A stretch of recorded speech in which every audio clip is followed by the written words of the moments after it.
नमस्कार मित्रांनो, मी दीपाली साठे आणि दैनिक बोंबाबोंबमध्ये तुम्हा सगळ्यांचं खूप खूप स्वागत. आपल्या भेटीला 19 डिसेंबर रोजी एक नवा कोरा मराठी सिनेमा येतो आणि त्या सिनेमाचं नाव आहे आशा. सगळ्यांनी ट्रेलर पाहिला आहे. ट्रेलरला, गाण्याला आणि सगळ्यांच्या भूमिकेला सगळ्यांकडून खूप जास्त प्रेम मिळतंय आणि आज त्याच आशा सिनेमाची स्टारकास्ट आपल्यासोबत आहे. सिनेमाची मुख्य अभिनेत्री रिंकू राजगुरू आणि सिनेमाचे दिग्दर्शक दीपक पाटील. तुम्हा दोघांचंही दैनिक बोंबाबोंबमध्ये खूप खूप स्वागत आहे. थँक्यू.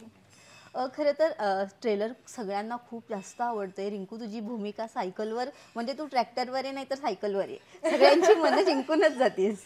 खूप अत्यंत सुंदर आहे. चित्रपटाची संकल्पना सगळ्यांना समजली आहे. तरीही काय सांगशील तुझ्या या पात्राबद्दल?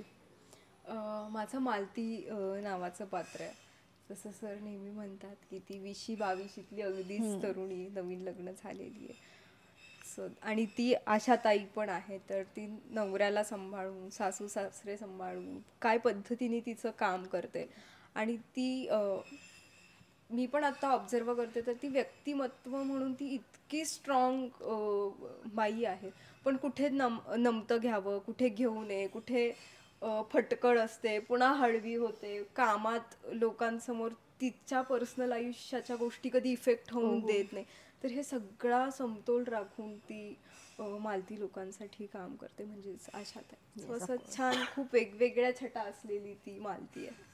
ओके, मला सरांकडे जावंसं वाटेल की आशा या सिनेमाची कथा नक्की कधी डोक्यात आली की आपल्याला एक अशा पद्धतीने सिनेमा बनवायचा आहे? कारण आशा हे पात्र आहे पण बऱ्याचशा लोकांना खरंच माहीत नाही आहे. तर कधी ही संकल्पना डोक्यात आली? तुझ्या प्रश्नातच उत्तर आहे असं वाटतं मला, की बऱ्याचशा लोकांना हे माहिती नाही आहे आणि मग ते माहिती करून द्यावं म्हणून ही गोष्ट आली असावी असं वाटतं. कारण देशभरात 13.5 लाखाहून अधिक आशाताई आहेत आणि आरोग्यसेवक आहेत. तर मला असं वाटलं की ज्या पद्धतीचं ते काम करत आहेत ना, त्यांच्यावर साधी डॉक्युमेंटरी देखील नाही आहे. तर ते जगासमोर आलं पाहिजे. पण मग ते खूप प्रिची नको व्हायला, खूप सामाजिक आणि असं काहीतरी आपण ज्ञान देतोय तसं नको. त्यामुळे मग एक छान कथा गुंफली आम्ही मालतीची. जसं रिंकू म्हणाली की तिचे असं कॅरेक्टर आहे, तिचे असं कुटुंब आहे, तर ते लोकांसमोर आणावं छान रंजक पद्धतीने, म्हणून मग हा असेच आशा सिनेमा बनवला. ओके, ठीक आहे. मी पुन्हा रिंकूकडे येईल की तुझं प्रत्येक पात्र खूप वेगळ्या पद्धतीने तू घेऊन येते, वेगवेगळ्या छटा दाखवतेस. तर मालती हे पात्र साकारताना तुला काही वेगळी मेहनत घ्यावी लागली का? काही गोष्टी शिकाव्या लागल्या का, की जेणेकरून ते पात्र आणखी इफेक्टिव्ह होईल?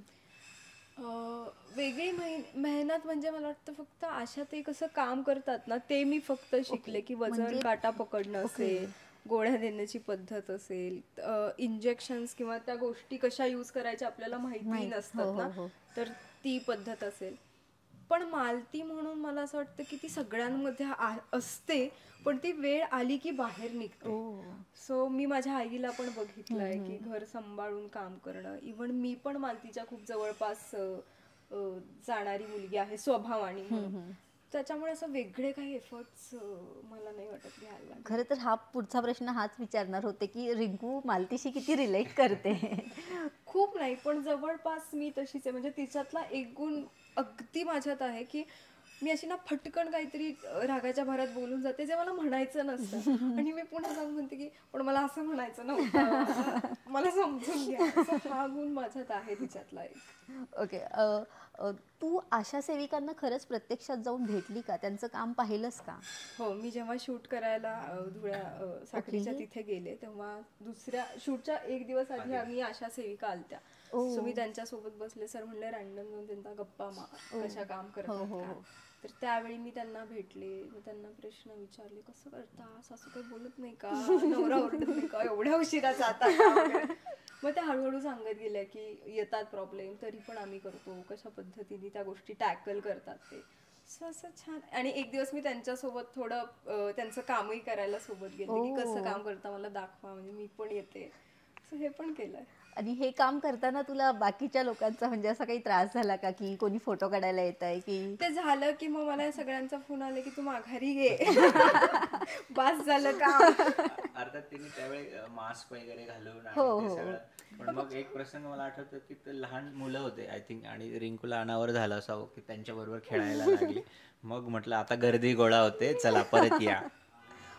पण या शूटच्या दरम्यान ना 2 आशाताई कायम आमच्या सोबत होत्या आणि त्या सतत प्रत्येक सीनच्या वेळी जेव्हा आशाचे सीन असायचे तर त्यावेळी ते टेक्निकल बाजू आम्हाला समजून सांगायचं अच्छा, technical हा, की बाजू. हे असं असतं रिंकू, हे आम्ही असं करतो. त्यामुळे खूप सोपं हा झालं. पण मुद्दा त्यांना समजून सांग, म्हणजे मग त्यांना ते कळेल, अशा छोट्या मोठ्या गोष्टी. अच्छा, मला सर तुमच्याकडेच यावंसं वाटेल की ही संकल्पना जेव्हा सुचली, खरं तर मालती आणि आशा ताईचं हे पात्र साकारणं खूप चॅलेंजिंग आहे. त्यासाठी तेवढी धाडसी मुलगी हवी आहे. तर त्यासाठी रिंकूच का, कशासाठी, म्हणजे काय कारण असावं पुन्हा त्यामागे? तेच धाडसी मुलगी you said. म्हणजे मला आणि ही वाटतंय मीच उत्तर महाराष्ट्रातली देतेय. धाडसी मुलगी नाही, पण किती सहज येतंय तुझ्या तोंडून याचा Actually. अर्थ एफर्ट नाही घेतलेत आणि ते खरंच आहे. म्हणजे तसंच मलाही वाटलं की रिंकूची इमेजही तशी आहे, हो. तशा भूमिका तिने केल्या केल्यात, होत्या. हो. पण त्याही त्या पलीकडे मला काय वाटलं की मालती ना खूप सहज आहे. ओके. म्हणजे जे आहे तिच्या समोर ती पडदा ठेवत नाही आणि रिंकू जवळपास तशी जाणारी आहे. आणि मग असं वाटलं की ॲप्ट आहे ती अगदी. फक्त प्रश्न होता की साडी घालून सायकल चालवशील ना?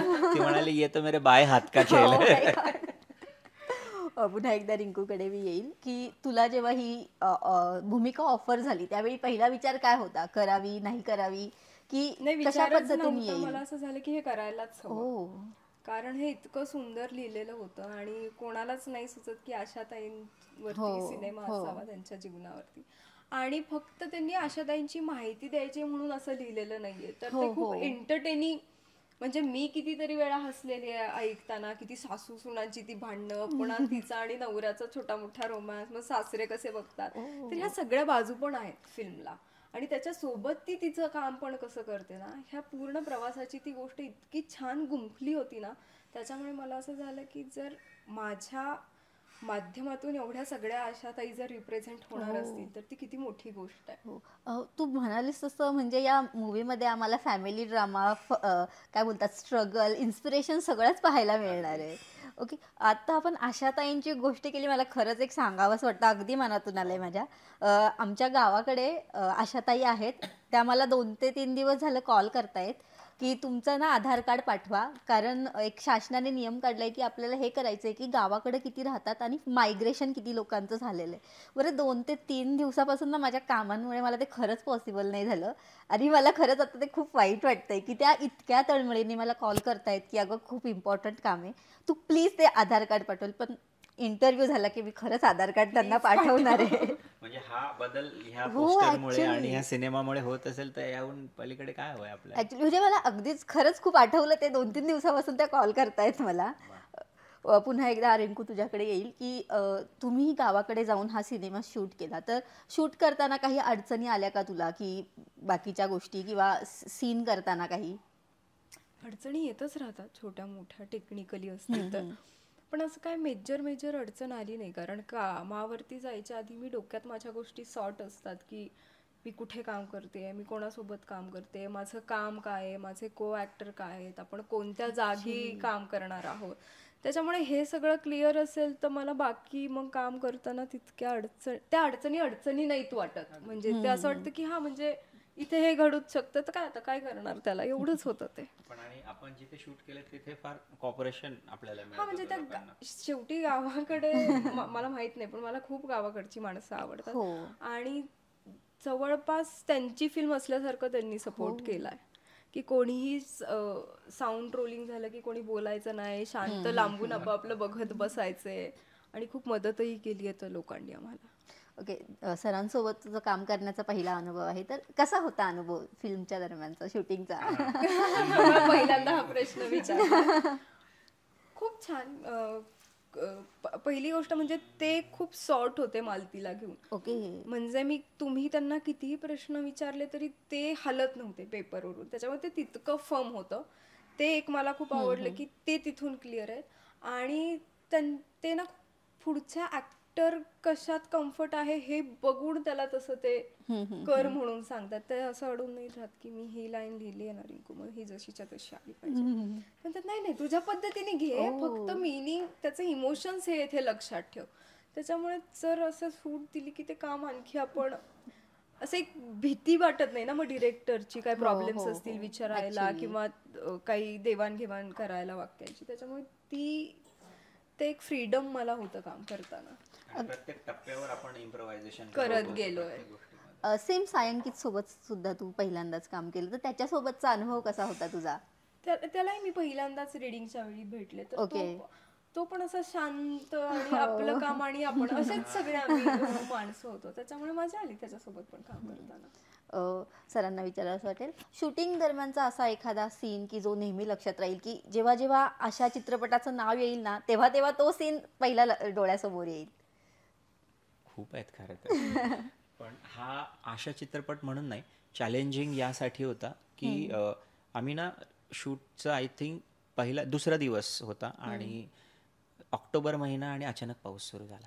बापरे. आणि ज्या घरात आम्ही शूट करत होतो ते 100 वर्ष जुनं घर, दिसायला खूप सुंदर, पण कौलारू असल्यामुळे तिथे घरात पाणी गळायला लागलं. आणि जो सीन आम्ही 5व्या दिवशी रोमॅन्टिक ठरवलेला रिंकू आणि सायंकितचा, तो पहिल्याच दिवशी आम्हाला करायला लागत होता. त्यामुळे काय होतं की बऱ्याचदा शूटचं प्लॅनिंग माझ्या पहिल्याच सीनला शूटच्या पहिल्याच दिवशी पाऊस आला. आठवतं आपण त्या बाल्कनीत गेलो तयारी आणि पाऊस आला. अरे बापरे. मग कसं मॅनेज केलं मग सगळ्या दुसरा गोष्टी? scene केला आम्ही, घरातला सीन केला मग त्यावेळी. अच्छा. आणि मग तो सीन पण छान झाला त्या पद्धतीने, तर ते लक्षात राहील. नाही तर गोडच झाला. एक रॅपिड फायर घेऊयात आपण. आज ओके. एका शब्दात आशा म्हणजे काय? एका शब्दात नाही सांगू शकत. एका ओळीत? देव माणूस. हो. 19 डिसेंबर आणि 19 डिसेंबर. चित्रपटातील तुझा आवडता डायलॉग कोणता होता नेहमी? मला दोन खूप छोटे. एक तर ती ना थँक्यू नाही म्हणत, ती म्हणते सगळ्यांना थँक्स यू. आणि Yes, आम्ही हे ट्रेलर मध्ये सुद्धा पाहिलंय. आणि ती सॉरी नाही म्हणत, ती म्हणते I am a sorry. So ते मला इतकं गोड वाटतं तिचं बोल. या दरम्यान तू जेव्हा भेट घेतली तेव्हा एक शिक्षणाचा पैलू बघितला का, की आशा सेविकांचं शिक्षण वगैरे? नाही, खरं तर एवढं मी पाहिलं की मी त्याच्यात नाही गेली. त्या माणूस म्हणून कशा आहेत हे बघण्यातच मी इतकं गुंतले ना. काही जणींना म्हणजे मला एवढं आठवतं की काही जणींचं फारसं शिक्षण नाही झालं किंवा कळत नाही, पण माणसं त्यांना कळतात. आणि शिक्षण झालं नसलं ना तरी त्यांना खूप चांगलं नॉलेज आहे त्या गोष्टींमध्ये, रोज करून करून सगळ्या गोष्टी. शेवटी काय असतं ते औपचारिक तुम्ही कितवी इयत्ता शिकले ते तर वेगळं झालं, पण आशांचं काम त्याच्या पलीकडचं आहे. त्यांचं काम आहे माणसं समजून घे, आणि त्याच गावात असल्यामुळे त्यांना घरोघरची माहिती असते. तर त्यामुळे ह्या घरात जी ट्रिक चालेल ती दुसऱ्या घरात चालेल असं अशातला भाग नाही आहे. ते सगळे व्यक्तिमत्व जाणून मग त्या पद्धतीने त्यांना ते डील करायला लागतं. Yes yes. ऋता सॉरी रिंकू, या चित्रपटातला एक असा एक तुझ्या कॅरेक्टरची एक मजेशीर सवय कोणती आहे? Thanks you.